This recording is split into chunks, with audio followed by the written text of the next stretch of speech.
পূজা, পূজা, তুমি কি আমায় ডাকছো? আসতে এত সময় লাগে? আমি কাজ করছিলাম তো তাই আসতে দেরি হলো। যাও আমার জন্য খাওয়ার জল নিয়ে আসো। এই নাও জল। এত সময় লাগে জল আনতে? কি করলে এটা? ঠিক মতো একটা কাজও করতে পারো না? যাও এখান থেকে যাও। মা, তুমি এখানে কি করছো? পূজা কোথায়? এই বসে আছি। পূজা দেখ পড়ে পড়ে ঘুমোচ্ছে মনে কি? হয়। এত বেলা হয়ে গেছে এখনো ঘুমোচ্ছে? আমি দেখছি। পূজা, পূজা, এত বেলা পর্যন্ত ঘুমিয়ে আছো? বাড়ির কাজ করবো কে করবে? তোমার মা এসে করবে? আমার গায়ে তো জ্বর তাই একটু শুয়ে আছি। কি একটু গায়ে যাও তার জন্য বেলা পর্যন্ত শুয়ে থাকতে হবে? যাও কাজ করবে যাও। বৌমা, বৌমা,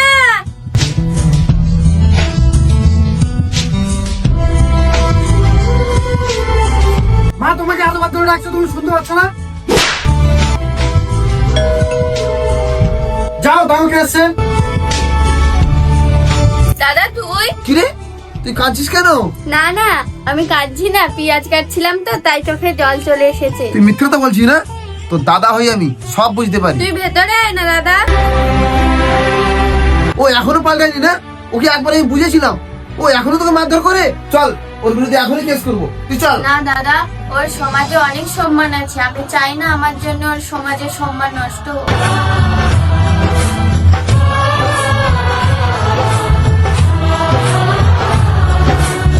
দেখলে তুমি ওকে প্রতিদিন অত্যাচার করো, অথচ তোমার সম্মানের কথা ভেবে ভাবছে বারবার আমাদের পয়সা কম থাকতে পারে, কিন্তু আমাদের পারিবারিক শিক্ষার কোনো কমতি নেই।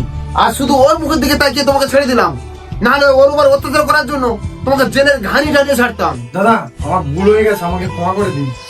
একটা মেয়ে তার বাবা মাকে ছেড়ে, আত্মীয় পরিজন ছেড়ে স্বামীর ঘরে আসে একটু সুখের আশায়।